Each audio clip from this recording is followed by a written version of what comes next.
আমি মোহামেডান স্পোর্টিং সমর্থকদের কাছে হাত জোড় করে বলছি, এটা আমি বলেছিলাম। কিন্তু তার পেছনে কিছু কারণ ছিল। ইনভেস্টারটির নাম ছিল হচ্ছে টেকনো ইন্ডিয়া গ্রুপ।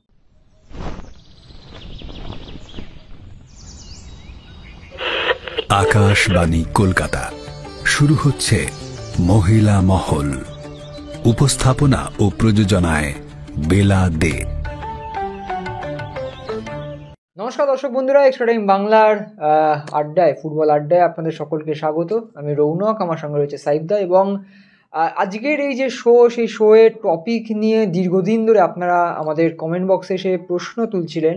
প্রশ্ন তোলাটাও স্বাভাবিক, কারণ মোহামেডান দলে কবে ইনভেস্টার নিশ্চিত হবে, একদম শিলমোহর পড়বে, সেই নিয়েই কথা। এবং সাইফদা, তুমি বলেছিলে একটা ভিডিওতে যে এক সপ্তাহের মধ্যেই সব মিটমাট হয়ে যাবে, কিন্তু এক সপ্তাহ কেন, 1 মাস পেরিয়ে গেছে। এবং স্বাভাবিকভাবেই আমাদের যারা দর্শকরা রয়েছেন তারাও ধৈর্য হারাচ্ছেন, প্রশ্ন করছেন, তো কি হলো 1 সপ্তাহ থেকে 1 মাস, এখন 1.5 মাস হতে যায়, কোনো আপডেট কি আর এসছে?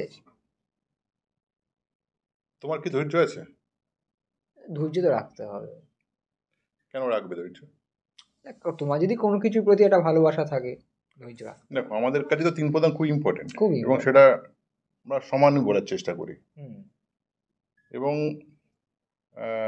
বাংলার মঞ্চেও, যে কোনো মঞ্চে, যে কোনো স্পোর্টস পার্সন হতে পারে, বা চলচ্চিত্র অভিনেতা হতে পারে, বা তোমার কোনো কিংবদন্তি গায়ক হতে পারেন, বা তোমার কোনো রাজনীতিক হতে পারেন, পদাধিকারী। ইস্টবেঙ্গল মোহনবাগানের সঙ্গে বলে থেমে থাকে না, তারা ইস্টবেঙ্গল, মোহনবাগান ও মোহামেডান, একদমই তাই। এই 3টে শব্দ বলে। কিন্তু এই 3টে শব্দ বলার জন্য যে ধকটা লাগা দরকার, বিশ্বাসটা থাকা দরকার, সেই বিশ্বাসটা কি সবার আছে? আদৌ কি সেই বিশ্বাসটা আছে? আমি ধরো বলে দিলাম, কিন্তু সেই বিশ্বাসটা করা খুব জরুরি। আমি বলতে পারি বাংলার অনেক মিডিয়া আছে, ধরো এক্সট্রা টাইম তো ধরো ডিজিটাল মিডিয়ার শুরুটা, এক্সট্রা টাইমই সব যেটা হয়েছে এক্সট্রা টাইমের মতোই হয়েছে। সবাই কি মোহামেডান স্পোর্টিং কভার করতে যায়? যেটা মোহামেডানের সমর্থকরাও জানেন। কোনো খবর কি করে? তাহলে তারা যদি বাংলার 3 প্রধান শব্দটা উচ্চারণ করে কেউ কেউ, তাহলে কি বিশ্বাস থেকে করছে কি? এটা গেল মিডিয়ার কথা, মানে আমাদের নিজেদের কথা গেল। এবারে ধরো যারা পদাধিকারী, সেটা কি সমানভাবে করছে? সে করাটা খুব জরুরি। এখনো পর্যন্ত যে খবর, সে খবরটাকে দিয়ে দিই, না তো বন্ধুরা বিরক্ত হবেন। দেখুন, আমি বলেছিলাম তো নিশ্চয়ই কোনো কারণ ছিল। আমি মোহামেডান স্পোর্টিং সমর্থকদের কাছে হাত জোড় করে বলছি, এটা আমি বলেছিলাম। কিন্তু তার পেছনে কিছু কারণ ছিল। ইনভেস্টারটির নাম ছিল হচ্ছে Techno India group. Techno India group ISL খেলার ক্ষমতা আছে কি নেই, সেটা নিয়ে ডাউট আমার আছে। কেননা ISL is a big thing, কিন্তু টেকনো ইন্ডিয়া কিন্তু একটা বড় জায়গায়, বাংলার এডুকেশনাল বিজনেসে তারা কিন্তু একটা বড় জায়গায় রয়েছে। এবং যেহেতু এটা সর্বোচ্চ স্তর থেকে, সর্বোচ্চ স্তর মানে বুঝতে পারছো কি বলছি, অনুরোধ ছিল বা বলে দেওয়া ছিল, সেহেতু এটা না হওয়ার কিছু ছিল না। কিন্তু প্রথমে যেটা শোনা, যেটা খবর, যেটা সবার আগে আসে, আমি এটা বলছি যে আগে যে সাচির থেকে এটা কিন্তু বেটার ইনভেস্টার ছিল, এটুকু বলতে পারি। তবে এই নয় যে সিএসসি বা ইমামি। এখানে একটা প্রশ্ন আছে যে সিএসসি বা ইমামির মতো কি আর কাউকে দেখিয়ে দেওয়া গেল না? এটা একটা প্রশ্ন। এটা একটা প্রশ্ন থাকা উচিত, কেননা আমাদের সবার মুখে একসঙ্গে 3টে ক্লাবের নাম উচ্চারিত হয়,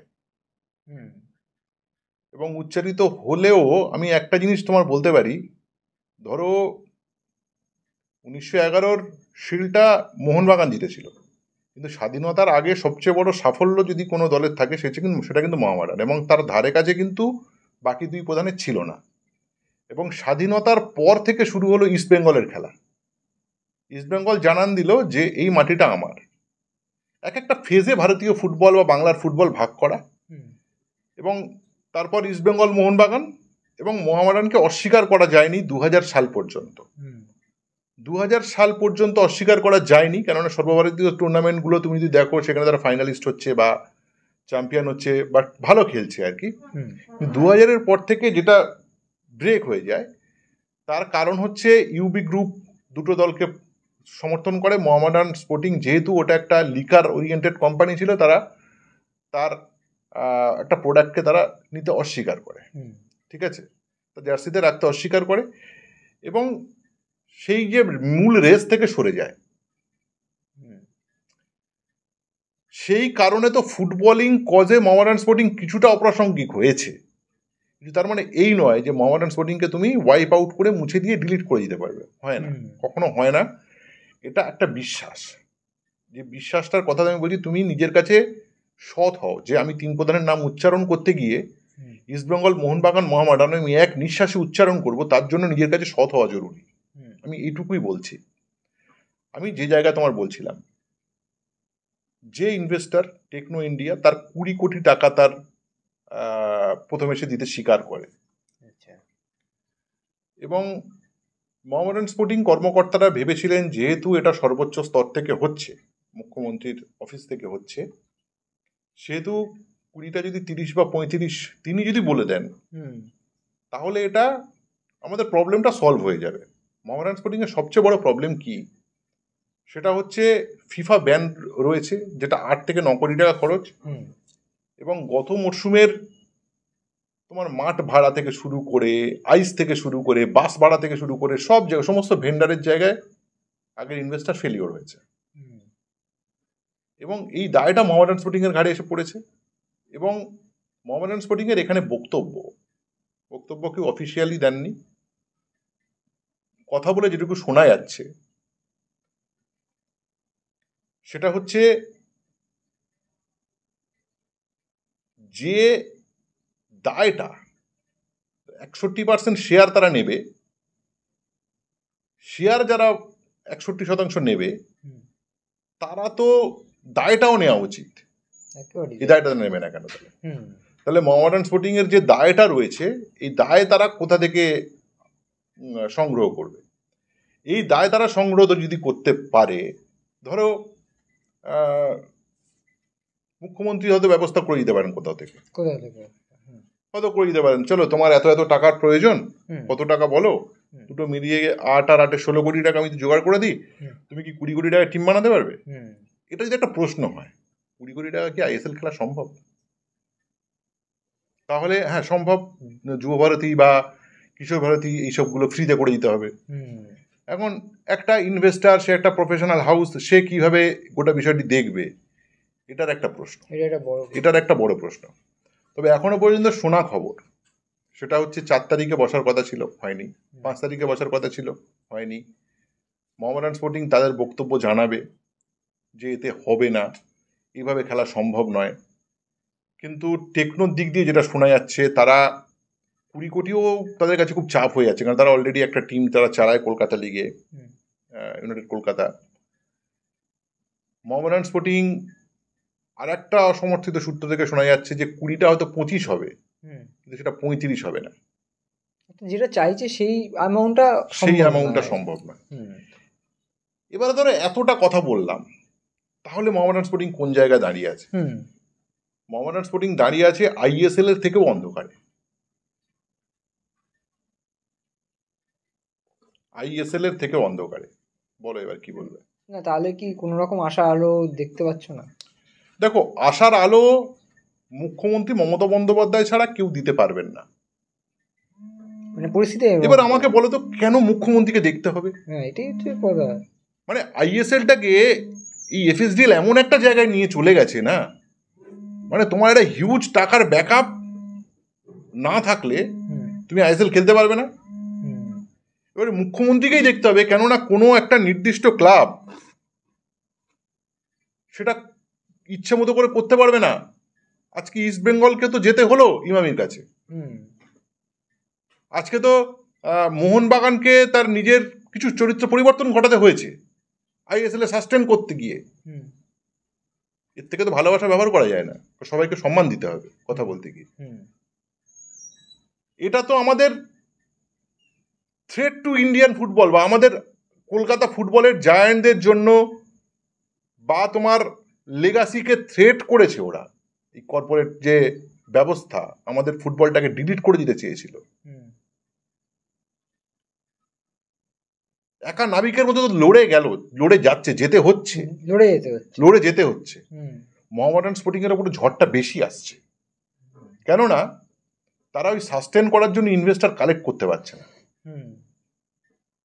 আমি তোমাকে নর্মাল বলছি, ধরো মোহনবাগানের সঙ্গে ধরো সিএসসি আছে, ইস্ট বেঙ্গলের সঙ্গে ধরো ইমামি আছে, মোহামেডানের সঙ্গে ধরে নিচ্ছি সাচি আছে, বা তোমার টেকনো ইন্ডিয়া আছে।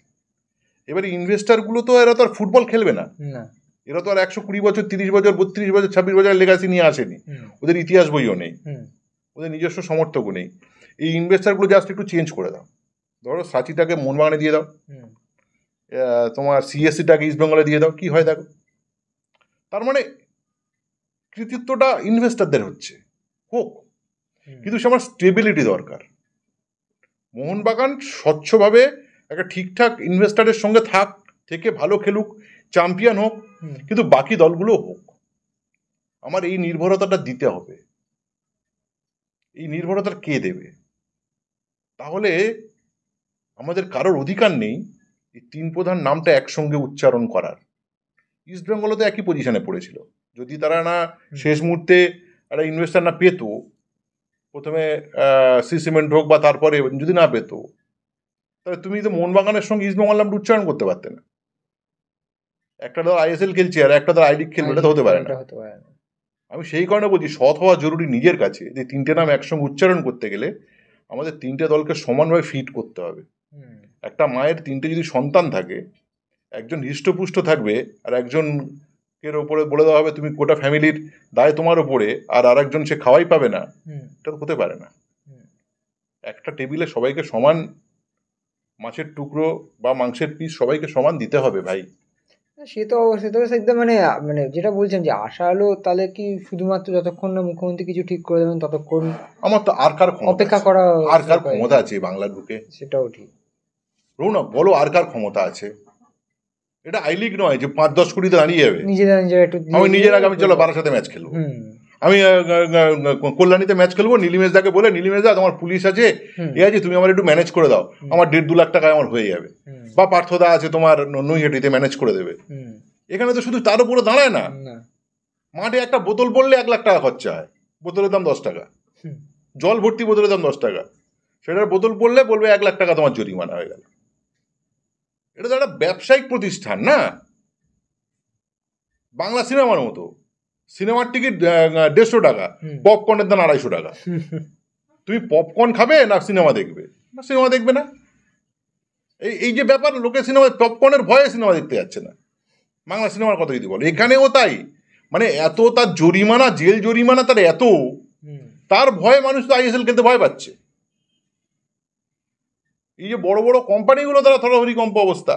জিন্দাল তো কতবার চিঠি দিল, তো 4 নম্বর চিঠি বোধ, এত লাভ লেটার দিয়েছে জিন্দাল গোষ্ঠী। আর খেলবো না, এই আমার অসুবিধা হচ্ছে, লস প্রজেক্ট, কতবার কত রকম ভাবে বলবে।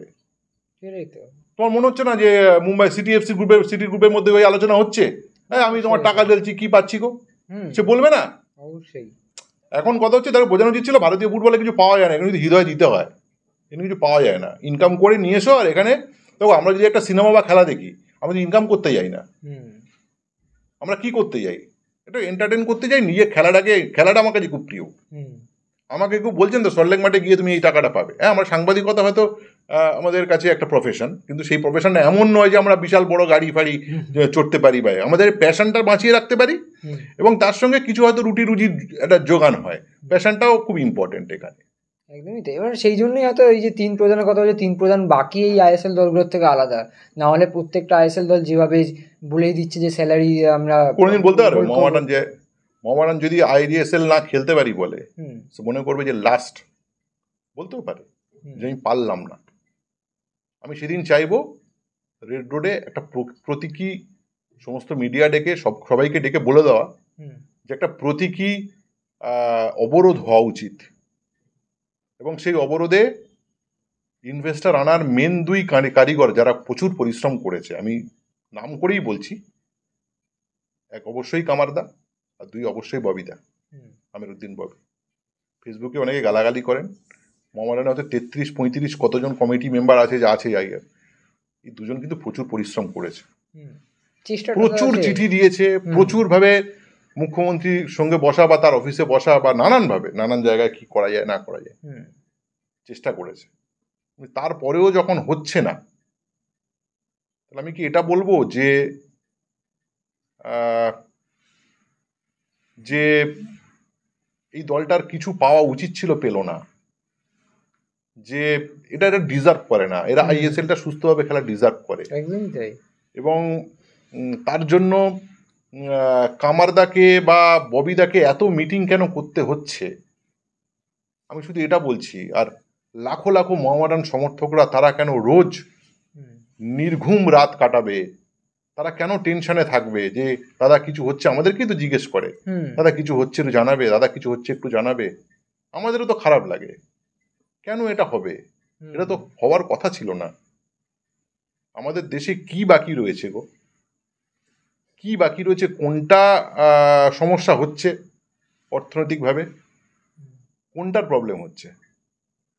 আমাদের তিন প্রধানকে তো একটু পাশে দাঁড়ানো যেত, ঠিক আছে, বাকি দুটো দল নয় জোগাড় করে ফেলেছে বা নিজেরা সরকার কিছু হেল্প করেছে বা কিছু একটা হয়েছে, যাও এটা হয়েছে, আরেকটা দলকে কেন সে পাবে না কেন?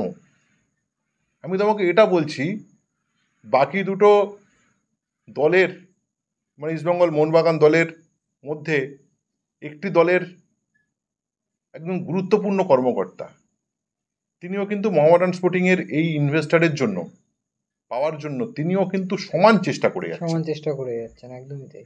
নাম বলাটা উচিত হচ্ছে না, কেননা অনেক মানুষ ব্যাকগ্রাউন্ডে থাকেন, প্রথম মিটিং দ্বিতীয় মিটিং এর ক্ষেত্রে তাদের ভূমিকা যথেষ্ট। আমি বলছি সবাই চেষ্টা করছে, কিন্তু চেষ্টাটা হচ্ছে না, যাদের ফলটা পাওয়া যাচ্ছে না। এখন সঠিক একটা ইনভেস্টার যার হাতে সত্যি অর্থ আছে, ফুটবলটা ভালোবাসে, সে কিছু করতে চায়, তাকে অন্তত পক্ষে বুঝিয়ে হয় তুমি এটা করে দাও। এবারে কথা হচ্ছে কি বলতো, তো সরকার বা মুখ্যমন্ত্রী বা ক্রীড়ামন্ত্রীদের তো অনেক কাজ থাকে, কিন্তু এটাও একটু দায়িত্ব নিয়ে, একটু গুরুত্ব দিয়ে, একটু সময় দিয়ে যদি এটাকে বার করা যায়, আমার মনে হয় লাখো লাখো সমর্থক আছে মোহামেডান স্পোর্টিংয়ের, লাখো সমর্থক, গোটা ভারতবর্ষ জুড়ে এদের সমর্থক, এরা জেসিডির মতো উড়ে যেতে আসেনি, চার্চিলের মতো দপদপ করে নিভে যেতে আসেনি।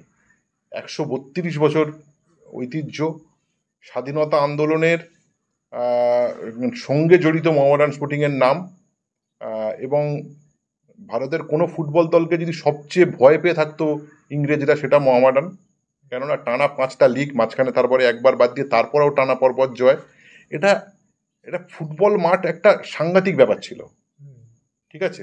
মোহনবাগানেরও অজস্র অবদান আছে অবশ্যই, আইএফএ শিল্ড জয় 1911 সালে বিশাল অবদান, কিন্তু মোহামেডান স্পোর্টিংয়ের ওই 30-এর দশকে একদিকে নৌবিদ্রোহ হচ্ছে, অসহযোগ আন্দোলন হচ্ছে, ওদিকে মাঠেও অসহযোগ চলছে, এটা বুঝিয়ে দিয়েছিল এটার একটা ঐতিহ্য আছে, এবং তারা ময়দানের আরো 700 ক্লাবের মতো নয়।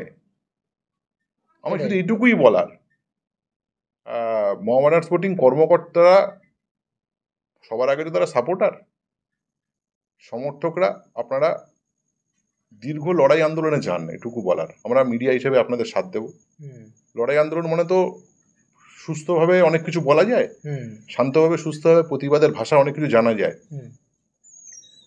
কর্মকর্তাদেরও পাশে পাবেন আমার ধারণা, কেননা তারাও অনেকটা চেষ্টা করেছে, না করে যদি যে পায়, তার আসলে তো সাপোর্টার, তারাও তো 5 টাকার টিকিট কেটে প্রথমে খেলা দেখতো। আমার তাদের সঙ্গে কথা শুনে মনে হয়েছে তারাও খুব একটা ভালো জায়গায় নেই মানসিকভাবে। আমার মনে হয় লড়াইটা এবারে দীর্ঘায়িত হওয়া উচিত, নিজেদের আত্মোপলব্ধি হওয়া উচিত যে আমরা কোন জায়গায় দাঁড়িয়ে আছি, সেই জায়গা থেকে সিদ্ধান্ত নাও, এবং প্রতীকীভাবে রেড রোডে ক্লাবের সামনে গিয়ে কিভাবে কি করা যায় সেটা করুন। আমার মনে হয় সেখানে কামারদা ববিদারাও সামিল হওয়া উচিত। একদমই তাই, এবং সত্যি মানে ভিডিওটা অনেক কিছু কথা হলো, আমার মনে হয় সমর্থকরাও অনেক কিছু কমেন্ট করবেন এই বিষয়টা নিয়ে, তারা কি ভাবছেন কি বলছেন। তবে এই অন্ধকার সময় যেটা বললে যে আইএসএলের থেকেও বেশি অন্ধকারে মোহামেডান, সেই অন্ধকার থেকে যদি কোনো রকম একটু হলেও যদি আশার আলোটা দেখতে পান সমর্থকরা, সেটাই আমাদের কাছেও একটা বড় বিষয় হবে। এবং যেভাবে আমরা প্রত্যেকেই, আমরা মিডিয়ার যারা রয়েছে, শোনো 25 কোটি টাকা যদি দেয় হুম তোমার এই টেকনো, হুম আর যদি অন্য কোনো দিক দিয়ে সর্বোচ্চ স্তর থেকে যদি আরো 10 কোটি টাকা, ঠিক আছে এই বছরের জন্য ব্যবস্থা 10-15 কোটি টাকা জোগাড় করে দেওয়া হলো, তো লোন টোন যেগুলো আছে শোধ করে দাও, তাহলে আমার মনে হয় মোহামেডান স্পোর্টিং দাঁড় করিয়ে দিতে পারবে। কেননা সবসময় low budget effective team Mohammedan বানিয়েছে, হ্যাঁ যে টিমটা হয়তো খুব কম দামে, অথচ তার, আমি তো 2000 সালের প্রথম দিকের কথা বলছি, তখন তো ইস্টবেঙ্গল মোহামেডানের হিউজ ফারাক ছিল না। 2007-8-এর পর থেকে এটা চেঞ্জ হয়ে যায়, মানে মোহামেডান বলে বলে 4-5 গোল খাচ্ছে, ভুলভাল হয়ে যাচ্ছে, এরকম ঘটনা ঘটেছে। কিন্তু সেই সময় পর্যন্ত আমি খুব অল্প বাজেট খুব ভালো চমক দিয়ে টিম বানিয়ে ফাটাফাটি একটা ব্যাপার। কিন্তু সেই জায়গাগুলো মোহামেডান স্পোর্টিং কর্মকর্তারা পারে, এবং মোহামেডান স্পোর্টিং কর্মকর্তাদের টাকা পয়সা নষ্ট করার খুব একটা হিস্ট্রি নেই, কারণ তারা ম্যাক্সিমাম কালেক্ট করে এখানে সেখানে জোগাড়জাটি করে টিম করেছে। টাকা নষ্ট করা, টাকা বাড়ি নিয়ে যাওয়া, এগুলো না। নাম হয়তো কিনেছে, হ্যাঁ নাম কেনাটা তো থাকবে, একটা বড় ক্লাবের সঙ্গে যুক্ত আছো, সেক্রেটারি, প্রেসিডেন্ট, ওয়ার্কিং প্রেসিডেন্ট, হ্যাঁ নাম টাম তো থাকবেই, 4টে লোক তোমাকে চিনবে, সেটা তো সে দায়িত্বটা অন্য কেউ নেবেও, নিলেও কেন নিতে আসবে বা নিয়ে কেন ছাড়বে না, সেটা অর্জন করতে হয় একটা লোকের। আমি সেটা বক্তব্য না, আমার বক্তব্য হচ্ছে মোহামেডান স্পোর্টিং এর ওই ইতিহাসটা নেই যে সে টাকা পয়সা নষ্ট করবে। সুতরাং আমার মনে হয় যে দেখো 30 কোটি টাকার টিম নামিয়ে দেওয়ার ক্ষমতা হয়তো মোহামেডানের আছে, কিন্তু এই যে ব্যানের জন্য যে টাকাগুলো বা ইত্যাদি ইত্যাদিগুলো আছে, এটা যদি মেকআপ করে দেওয়া যায়, আমার মনে হয় এবছরটা সাস্টেন করে যাবে। 1 বছর সাস্টেন করে গেলে পরের বছর থেকে ঠিক হয়ে যাবে। এবং যেটা কথা, যে আইএসএল এ বাকি যে ক্লাবগুলো 11 তারিখে মিটিং আছে, আমি জানি না ওই 11 তারিখের মিটিংটা কিন্তু ডু অর ডাই। এটা লাস্ট আপডেট ছিল এই ভিডিওর, যে 11 তারিখের মিটিং, 11ই আগস্ট 2025। এবং তারপরেও কি আপডেট আসবে সেটাও অবশ্যই জানাবো। তবে ভিডিওটি শেয়ার করুন বন্ধুদের সঙ্গে, অনেক অনেক রকম কথা বললেন সাইদদা, এবং সেই কথার অনেক মানেও রয়েছে, আপনারাও বুঝবেন সেই ভিডিওটি, ওই জন্য শেয়ার করুন বন্ধুদের সঙ্গে। আপনারাও নিজেদের মতো করে চেষ্টা করুন, এবং সাবস্ক্রাইব না করে থাকলে আমাদের চ্যানেল সাবস্ক্রাইব করুন, কারণ এর পরবর্তী কি কি আপডেট আসবে সেটা জানতে গেলে আমাদের সাইদদা কি খুব ভয় পায়? আমি তো বলে দিলাম সত্যি সব কথা তো বলে দিলাম। না তোমাকে নিয়ে তোমার আগেরটার পর যেরকম 1 সপ্তাহের ঘটনার পর যেরকম হয়েছিল, সেটা যেমন খবর থাকে তেমন করো। আমি কিন্তু নিজে ইচ্ছা করে সমর্থকদের একটু বুঝতে হবে যে খবর যেরকম আসছে সেরকম। আমি তো খুব আনন্দই পেয়েছিলাম যে ভাই 100 করে খবরটা দেব, কিন্তু যখন সেটা হলো না, হ্যাঁ কি করা যাবে, কি করবে সেটা তো আমাদের হাতে নেই। যাই হোক, মতামত অবশ্যই জানাবেন, ভালো লাগুক খারাপ লাগুক অবশ্যই মতামত জানান, এবং আমাদের পাশে থাকুন। অসংখ্য ধন্যবাদ, নমস্কার। Extra time.